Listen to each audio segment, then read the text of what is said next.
Inilah Adam. Dia menghidapi penyakit gout. Cubalah Ural. Ia boleh membantu untuk mencegah pengkristalan asid urik dalam terapi gout. Ural, pengekali air kencing yang berkesan untuk gout. Assalamualaikum, anda sedang menonton Sekilas Fakta 24 Januari 2024 bersama saya, Kimilia Nur Azlan.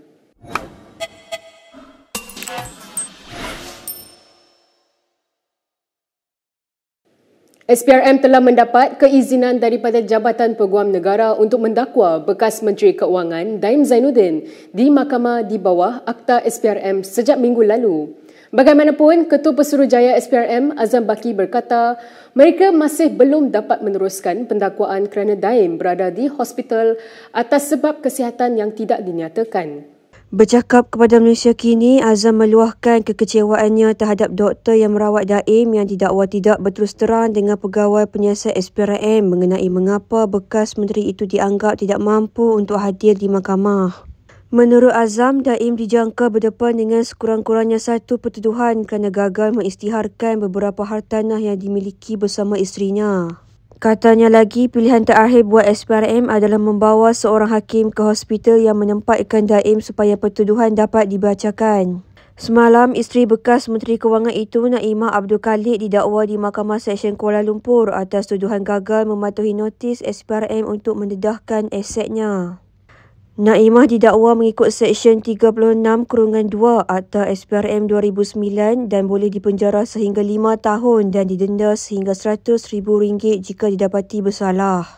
Naimah didakwa melakukan kesalahan itu dengan memberikan akuan bertulis bersumpah yang tidak mematuhi notis SPRM di bawah Seksyen 36/1 Akta SPRM. Bagaimanapun, Naimah yang berusia 66 tahun mengaku tidak bersalah sejurus tuduhan dikemukakan terhadapnya. Sementara itu, Daim sedia berdepan sebarang pertuduhan jenayah dan tidak menggunakan alasan dirawat di hospital bagi mengelak dibawa ke mahkamah. Isterinya, Naimah Abdul Khalid, menolak kenyataan Azam Baki bahawa Daim tidak dapat dituduh di mahkamah kerana sedang mendapatkan rawatan di hospital. Menurut Naimah, kenyataan Azam itu tidak benar dan dia sendiri bersama pasukan peguamnya tidak pernah dimaklumkan bahawa Daim akan didakwa atas sebarang kesalahan. Jelas Naimah dalam satu kenyataan, mereka hanya diberitahu bahawa kenyataan Daim akan dirakam dan hanya mengetahui Daim akan didakwa selepas membaca laporan media. Sementara itu, Naimah berkata Azam cuba memberi gambaran Daim mengelak daripada berdepan pertuduhan serta memperkecilkan komitmen doktor yang bertugas. Justru itu, Naimah dengan tegas memberitahu Daim sedia berdepan sebarang pertuduhan tidak kira di mana dan akan bersungguh mempertahankan diri berdasarkan undang-undang. Tegasnya lagi, tertakluk kepada kebenaran hospital, Daim sedia berdepan dengan pendakwaan politik walaupun di hospital namun menyerahkan perkara tersebut kepada SPRM untuk memutuskannya. Baik, berita seterusnya, Ahli MKT UMNO Muhammad Puan Zarkashi menyuruh bekas Perdana Menteri 2 kali, Dr. Mahathir Mohamad supaya bersara dari politik. Gesaan Puan itu timbul selepas Mahathir dilihat terus-menerus mengkritik kerajaan dan terbaru menyertai himpunan di depan Istana Negara semalam atas alasan simpati terhadap rakyat. Menurut Puan, kemunculan Mahathir dalam himpunan semalam adalah untuk memperlihatkan dirinya masih relevan dalam politik tanah air. Jelas adun ringgit itu walaupun pelbagai cara dan tindakan yang dilakukan oleh Mahathir untuk kekal relevan namun imejnya terus merudum selepas tewas di Langkawi pada PRU15 sehingga hilang wang deposit. Puan berkata selepas banyak kejayaan yang dicipta oleh Mahathir termasuk menumbangkan Barisan Nasional pada PRU14 yang lalu, sudah tiba masanya bekas Presiden UMNO itu berehat. Puan turut mendakwa Mahathir kelihatan tidak keruan semasa sidang medianya 2 hari lalu kerana anaknya sedang disiasat SPRM. Justru itu, Puan yang juga Speaker Dun Johor berkata Mahathir seharusnya memberi peluang kepada anaknya Mukhris dan anak muda yang lain bagi meneruskan legasi politiknya. Semasa sidang media bagi menjelaskan mengenai siasatan SPRM terhadap Mizan, Mahathir mengakui risau memikirkan nasib anaknya dan mendakwa tujuan siasatan itu adalah untuk pengumpulan bukti bagi mendakwanya di mahkamah.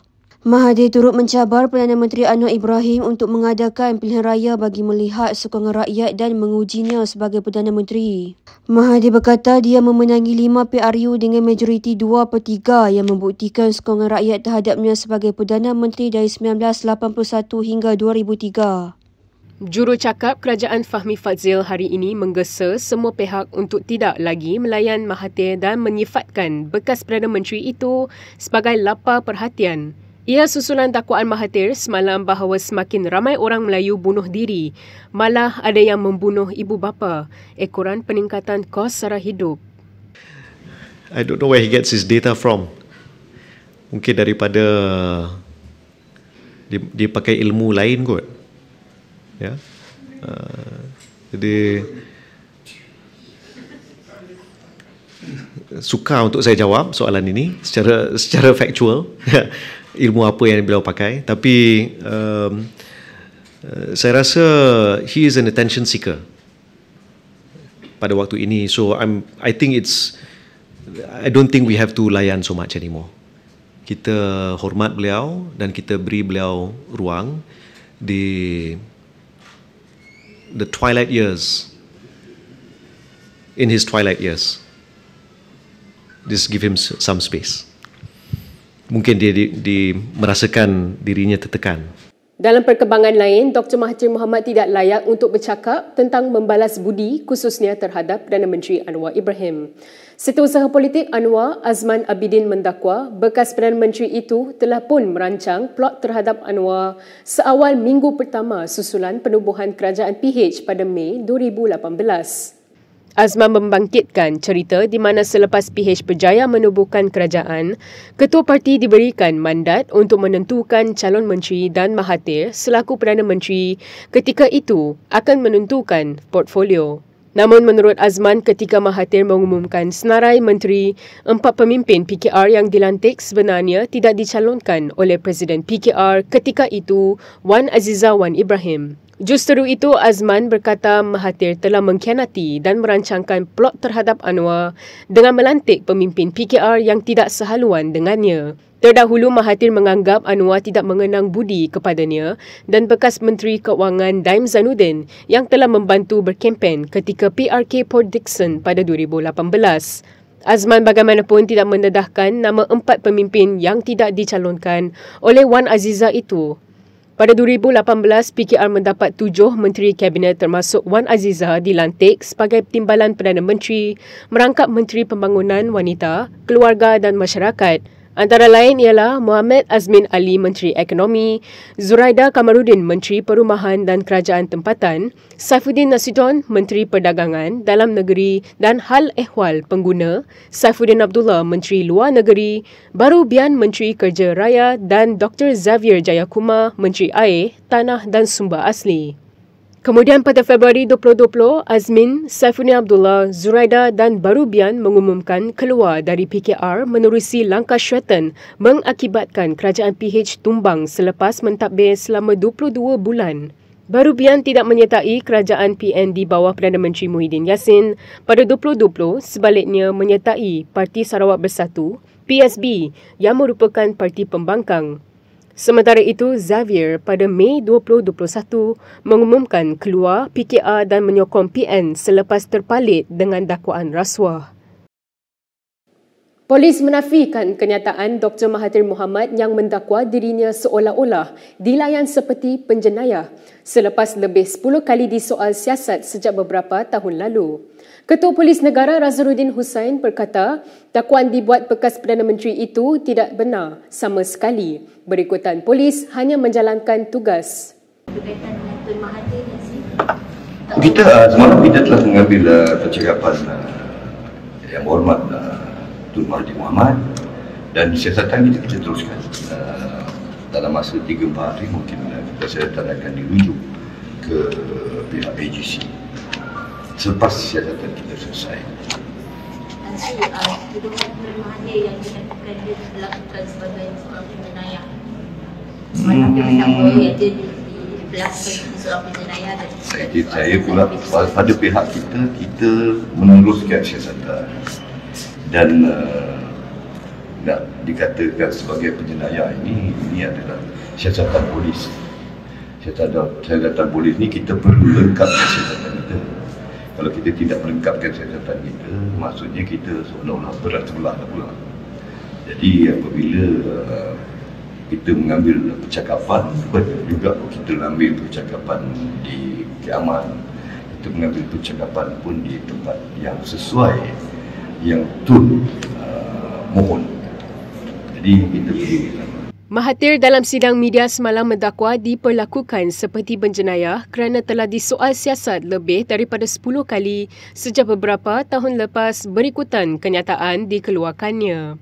Sebelum ini, Mahathir dalam satu temu bual bersama saluran TV satelit di India dipetik mendakwa masyarakat India Malaysia masih tidak setia sepenuhnya kepada negara ini kerana masih terikat dengan negara asal mereka.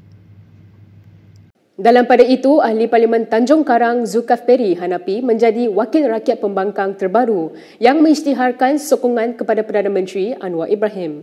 Menurut Zulkaf Peri, dalam satu kenyataan, pengisytiharan sokongan kepada kepimpinan Perdana Menteri adalah tanpa sebarang paksaan dan tekanan daripada mana-mana pihak.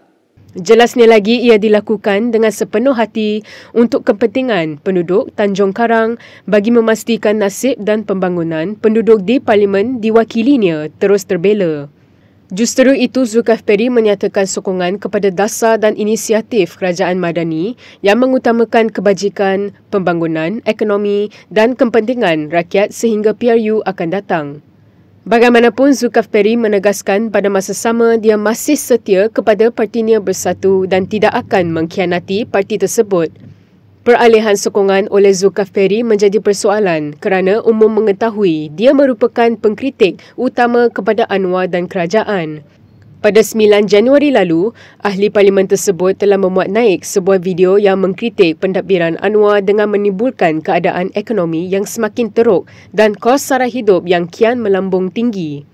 Betul ke yang PMX pernah sebut dia dah pasang atap konkrit dan tak mungkin boleh bocor atau ditebuk atap lagi? Walaupun kita tahu PMX sering bercakap bohong, tetapi kebanyakan penjilat beliau di media sosial percaya Abang Non adalah yang terbaik, Abang Non adalah yang terhebat, dan waliwat dan waliwati masih lagi berteriak reformasi, reformasi, reformasi, walaupun yang ada sekarang cumalah reformati. Sebelum ini, 5 ahli Parlimen Bersatu yang telah mengisytiharkan sokongan terhadap Anwar ialah Ahli Parlimen Bukit Gantang Syed Abu Husin Hafiz, Ahli Parlimen Jeli Zahari Kecik, Ahli Parlimen Gua Musa Muhammad Azizi Abu Naim, Ahli Parlimen Kuala Kangsar Iskandar Zulkarnain Abdul Khalid serta Ahli Parlimen Labuan Suhaili Abdul Rahman. Syed Abu Husin pada 11 Disember tahun lalu mendakwa 7 hingga 8 lagi ahli Parlimen Pembangkang akan menyatakan sokongan mereka terhadap Perdana Menteri. Bagaimanapun, dia tidak mendedahkan sama ada ahli Parlimen terbabit adalah dari Bersatu atau dari PAS. Jurucakap Kerajaan Fahmi Fadzil ketika mengulas mengenai sokongan terbaru dari Zulkaf Peri itu berkata, ia membuktikan kerajaan sekarang berada di landasan yang betul. Kita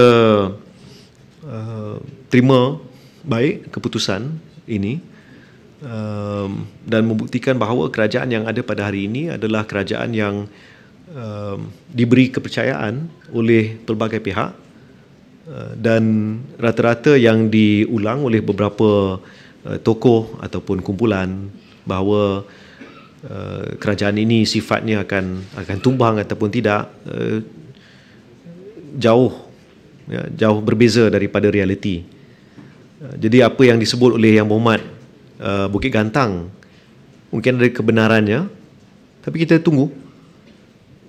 Jadi beliau ada sebut 7-8 orang, jadi hari ini 1.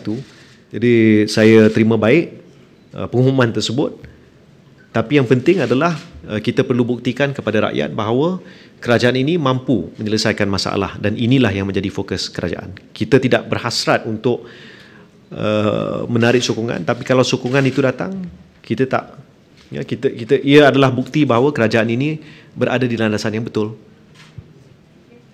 SPRM menyangkal tohmahan Dr. Mahathir Mohamad bahawa agensi itu tidak bertindak terhadap Anwar Ibrahim berikutan dakwaan oleh bekas penolong Gubernur Bank Negara. Sebaliknya, SPRM berkata siasatan terhadap dakwaan itu telah dijalankan oleh Badan Pencegah Rasuah BPR ketika Mahathir menjadi Perdana Menteri tetapi ia tidak membuahkan hasil.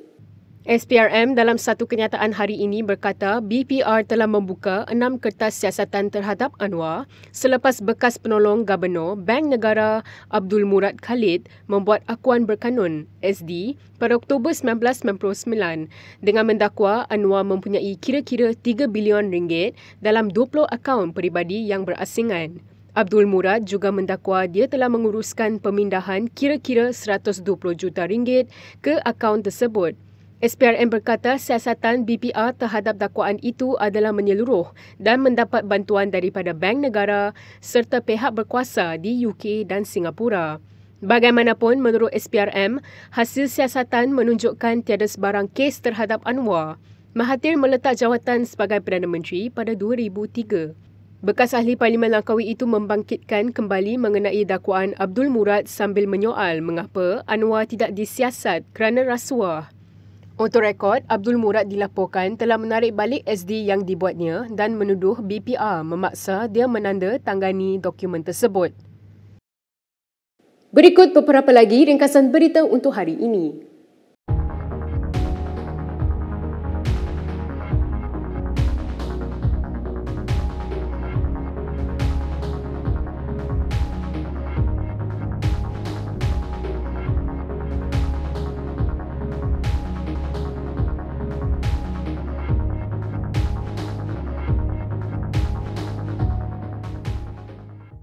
Sekian sahaja daripada saya, Kimilia Nur Azlan untuk Sekilas Fakta. Untuk lebih banyak berita, anda boleh melayari kinitv.com.